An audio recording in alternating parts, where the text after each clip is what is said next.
25th of January, Rabbi Moore, Parsha Hashevua, Mishpatim. The Pasuk says that two people are fighting. V'yinotzu anoshim.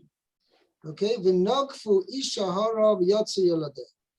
And as a result of their fight, nogfu isha hara, they push a pregnant woman, v'yotzu yoladeh, and her children, and she miscarries. The fetus comes out, obviously. So the woman miscarries, and the child obviously does not live. Right, the fetus doesn't live.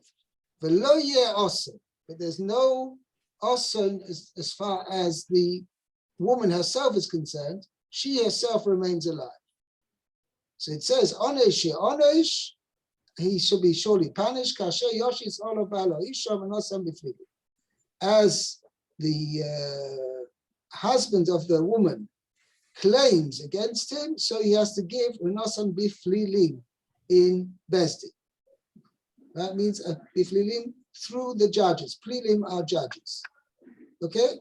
So then the pasuk says, in Masoni, but if there's chas v'sholem, he does cause her death, where this person who's fighting, and he actually kills the woman, right? V'nosato nefesh tachas nefesh. You have to give a soul for a soul. Okay? And we'll get to this Rashi over here. Chav Gimel, I hope it's still this week we will get to this Rashi. So there's a machlokes what it means, nefesh tachas nefesh. The next pasuk says, Chav Dalet, ayin tachas ayin, shein tachas shein, yod tachas yod, regel tachas regel. That if this person hits the woman, or likewise, just an example, but in any other case of two people are fighting, one person hits the other and he knocks out his eye, then he's got to pay tachas ayin. He's got to pay the replacement of an eye. Because if he knocks out an eye, tachas ayin, he's got to pay for the replacement of an eye. Not that it means he gets his eye knocked out. The thing. I don't mean that. In fact, it's interesting. The Vilna Gaon wants to point out there's nothing which is not hinted at in Chumash. Right? If you knock out an eye, tachas ayin. What's below ayin? Okay? What is the letter after ayin? In the Hebrew alphabet?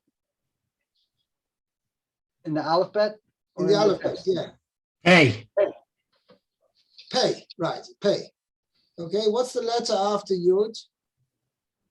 Chaf. What's the letter after Nun? Samach. Okay, those three letters read Kesef, money. Ah. So it says the Gaon that's hinted at over here that Tachas Ayin doesn't mean actually knocking out an eye, it means paying money. Well, Rashi's going to mention that over here.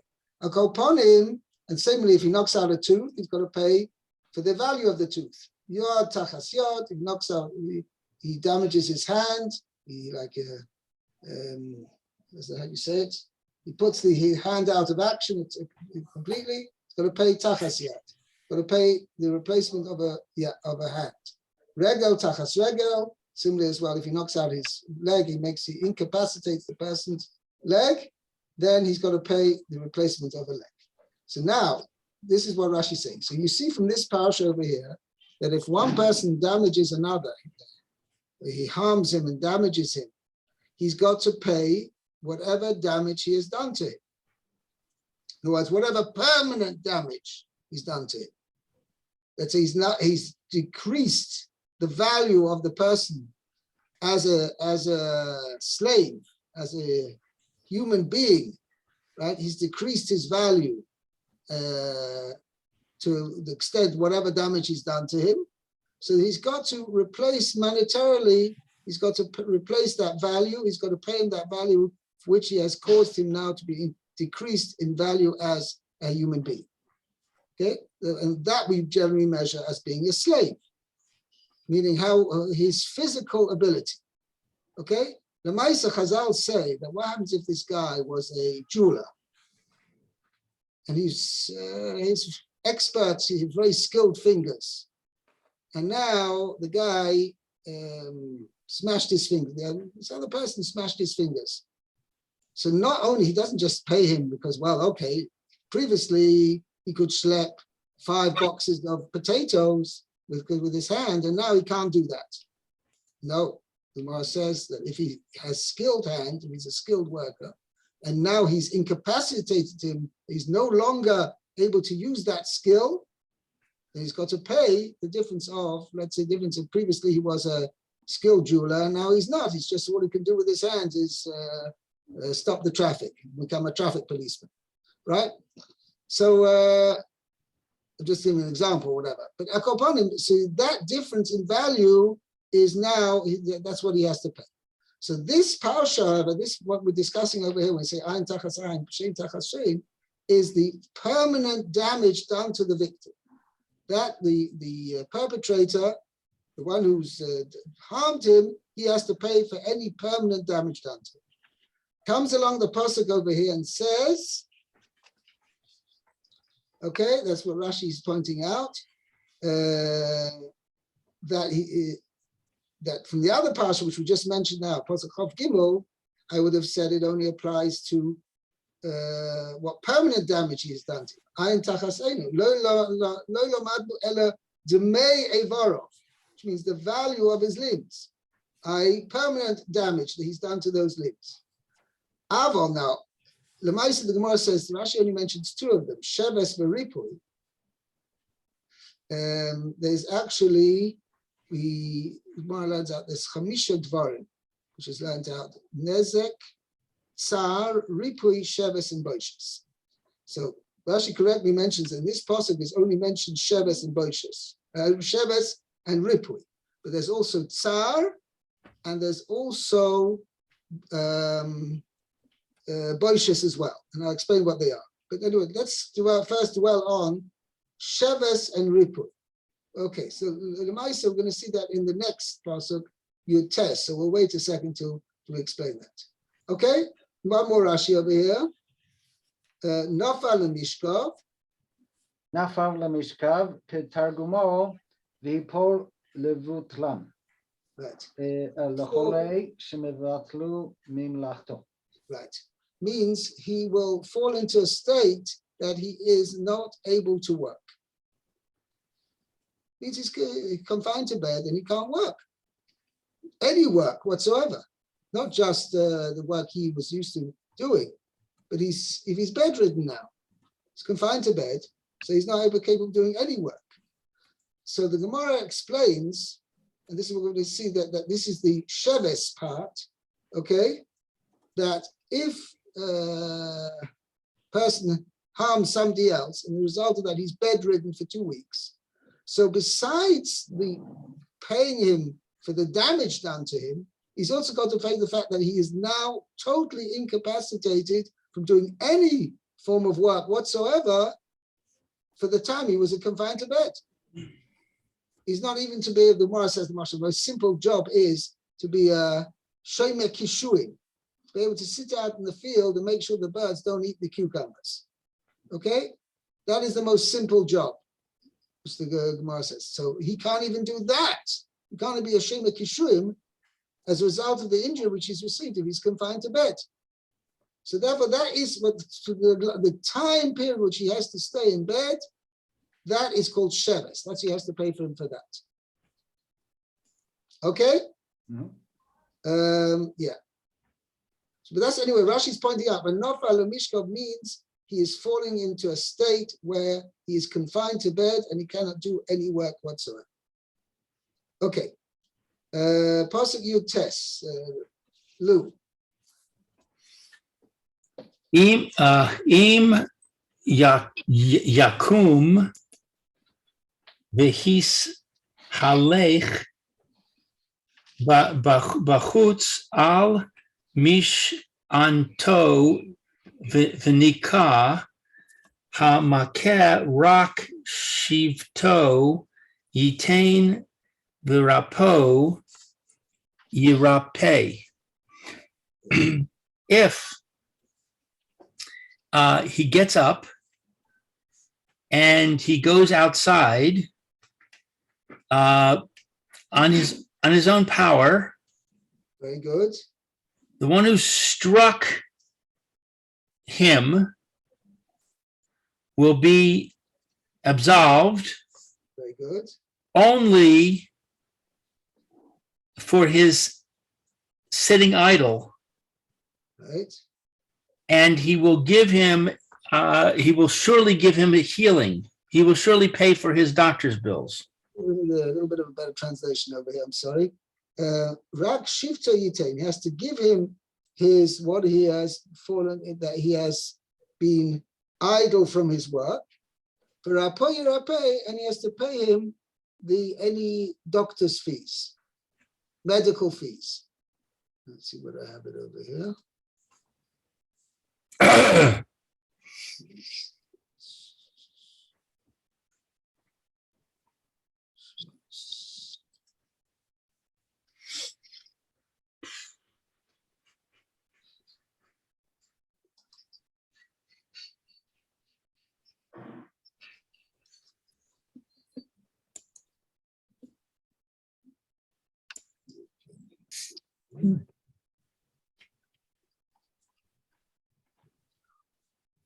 Let's see.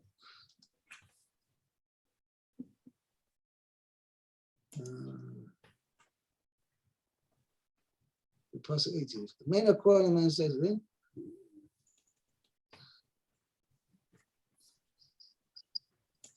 and the one who hit him will be absolved. He shall have a pay for his lost work time and provide for his complete recovery.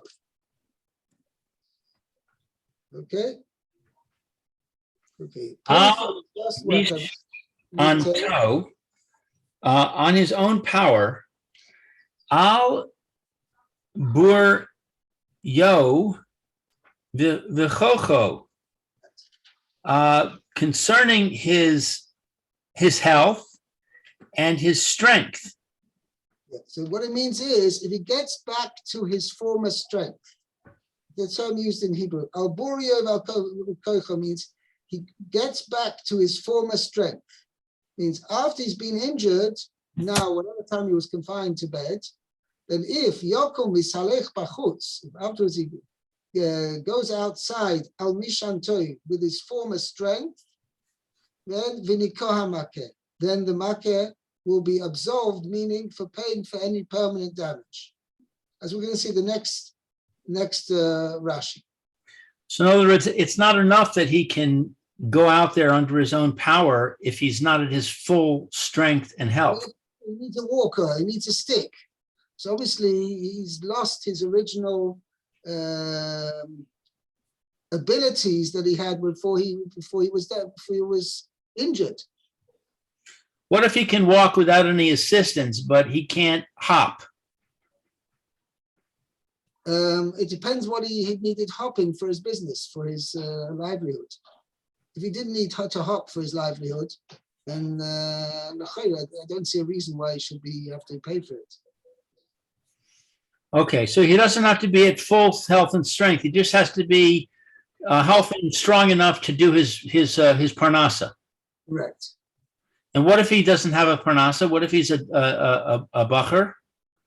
He just has to be strong enough to go sit in the base midrash? I guess so, right? V'nika ha-makeh.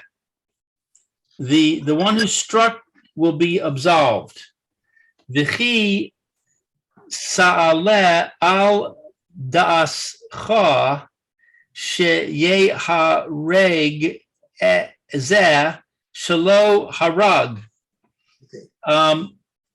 And would you think that this one who did not kill should be killed? Meaning, it sounds like with Nikamake, then he's going to be absolved of capital punishment. Meaning he'd be absolved because the Maisa, he didn't kill. If he goes back to his former strength, that we say that the perpetrator will be innocent of the death, to be acquitted of the death penalty. So the Gemara says Rashi, quoting from the Gemara, that you honestly think that he would receive the death penalty despite the fact the victim didn't die? That doesn't make sense. Why should a person get the death penalty if his victim didn't die? Didn't die. Ella lemed cha kan. Rather, this teaches you shechov shim oso, that they incarcerate him. Meaning the perpetrator. Yeah. Really? I never heard that before. I never heard that we had incarceration. Yeah, it depends what the situation is. Ad shenir et im yisrapeh zeh, until it can be determined whether he will recover. That means, let's say, the guy gave him a zets, right? He knocked him unconscious, and he's in ICU now for a week, and he's touch and go. So what happens to the perpetrator? We just let him go free?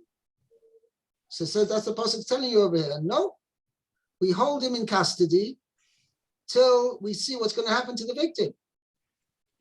And if the victim dies as a result of this blow which is given to him by the perpetrator, then he's going to be liable for the death penalty, depending on the situation. It means he's not going to. We don't let him go, just walk off, and chas v'shalom, the victim dies, then we're going to. He discovered he's set up home in what do you call it? Up in the Andes somewhere, right? And till you're going to get him back to Israel, it's going to be Yene Geschäft, as they say. Okay. So if this victim falls into a coma and stays asleep for 20 years, does the damager end up staying in jail for 20 years? That I don't know, because obviously there must be. I'm not sure. I'm not familiar. There is some sort of limit. What would be Taka? You're asking a thing that, let's say, guy falls in a coma and after 20 years he dies. The person who harmed him, is he going to get the death sentence?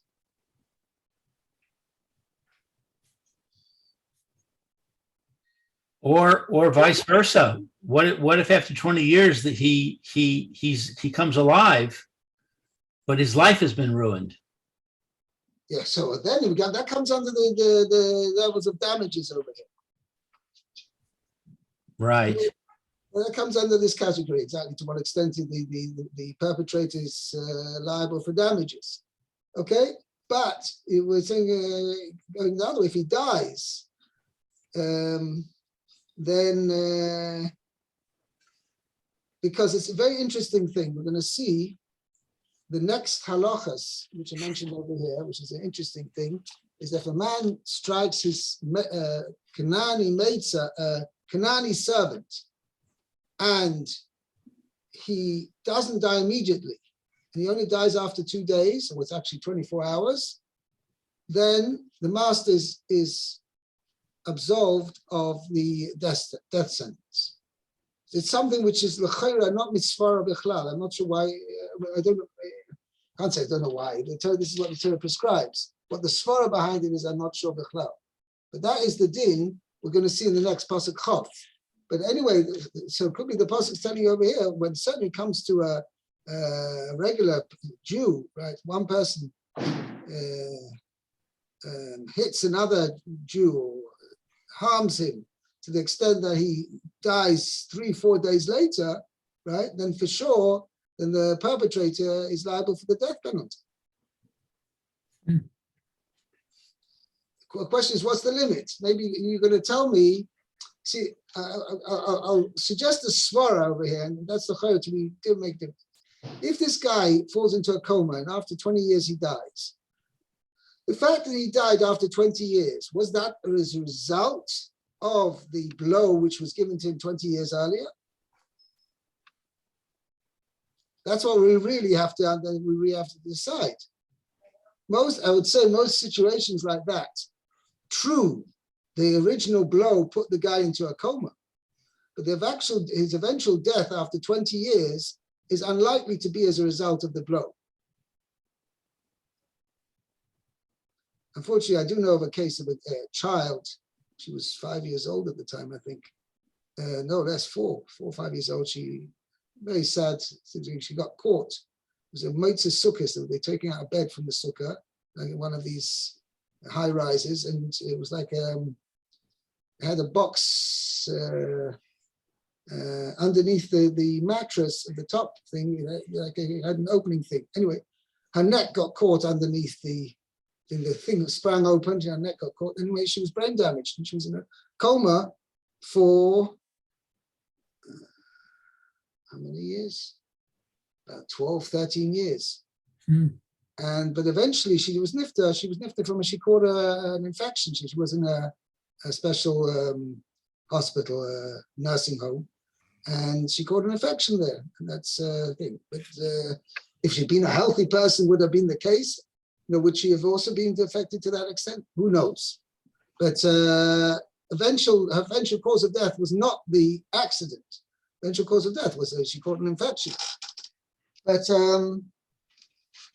I don't know. It all depends on, you see, each situation has to be weighed up on its own merits. Okay. V'chein mashma'o. This is that is the actual literal meaning over here. Keshekom zeh. When he gets up. When this person gets up. V'holech al mish on toe, and he walks on his own power. Right. Az v'nika ha-makeh. Then the one who struck him is absolved. But then he's for sure free, because we see that his blow definitely did not cause him damage that it would die, because he got back to his previous strength. Aval al shelo yakum zeh, but as long as he does not get up, lo nikah hamakeh, we do not absolve the one who struck him. So what would be in a case, it's interesting, what would be a case where the guy is getting better and suddenly he had a relapse?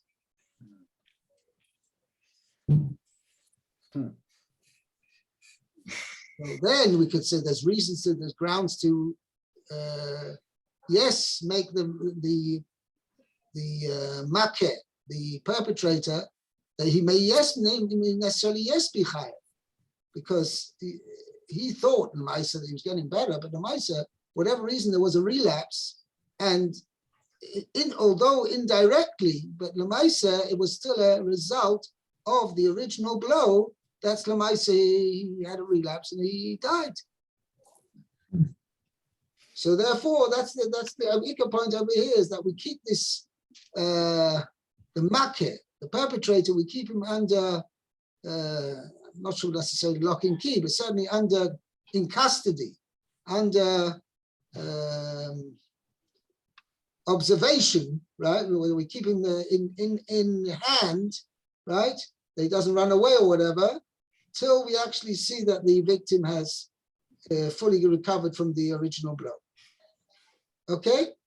Rak shivto, only for his sitting idle.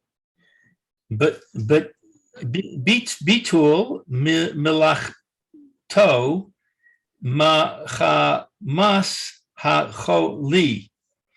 His work is nullified because of his sickness. So, as I mentioned before, we're going to divide two aspects of the fact what's happened to him, the victim. We divide his infirmity, right, into two aspects. One is the fact that because of his injury, he is now confined to bed and he's unable to do any work whatsoever. Whereas bitul melachto machmas achoy, because of the injury, right? Not because of any permanent damage necessarily, but because he's now in a state till he recovers from the injury, he's in a state that he cannot do any work. So that's that bitul malachta, meaning literally the unemployment as a result of, as he cannot do any work, right? As a result of the injury, as a result of the sickness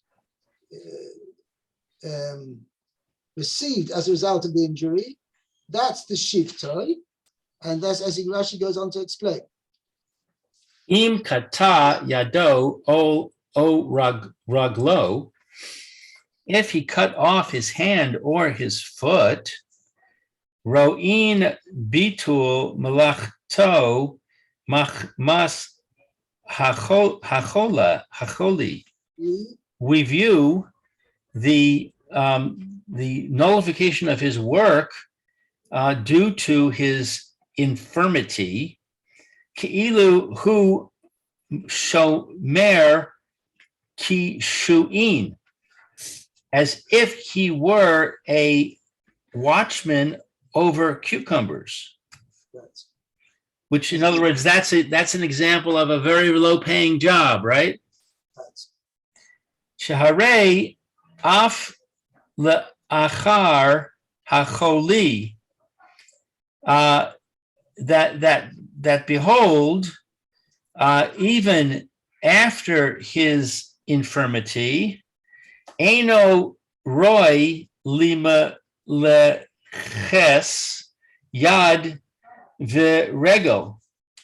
He is no longer fit for work which requires the hand or the foot. Right. So therefore, no. So what Rashi is explaining is as follows. As far as the fact, let's say previously he was a soccer player. Okay, so he needed to use his feet, right? Now this guy broke his leg and he completely incapacitated. He broke it in such a way that he's no longer can be able to be a footballer anymore, right? A soccer player. Okay, so he's knocked him out of his job. Now, the difference of the fact that he's no longer a soccer player, he's going to pay him by means of nezek, was permanent damage which is done to this guy. He's already covered by the fact that he has to pay him for pay him for no longer being able to be a soccer player. Okay. Now, the fact that now he's going to be a month in hospital and he cannot do any work whatsoever, we don't look at him as if, a soccer player in hospital, so those 4 weeks, right, in hospital, he would have, earned so and so much money. But Amaisa, because that's already covered by the fact that the permanent damage which he did to him was that he can no longer be a soccer player. So, and obviously the value of not being a soccer player is tremendous amount. But what the point is that once I've already paid for that permanent damage, so I look at the victim's status not as a soccer player during the time when he's going to be in the hospital, but I look at him as a very positive guy already. That's the point over here. So his nezek is $1 million and his sheves is 29 cents. Not quite. It's not the minimum wage. I mean, it's as far as I know, 29 shekel per hour or something, right? I think that's what the minimum wage is today. Something like that. All right. I'm exaggerating. Okay. But you got a good idea. It's about $1 million is how much he's got to pay him for his being no longer difference between a soccer player and a shomer kishui. Okay?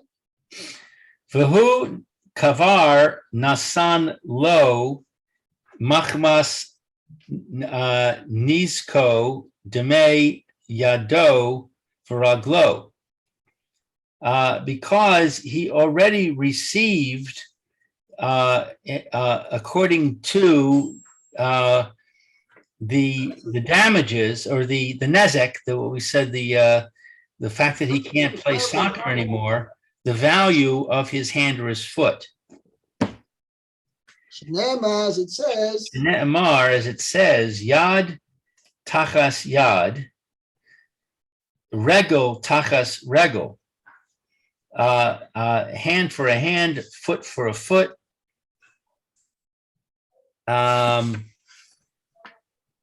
V'rapo yirape. He shall surely heal.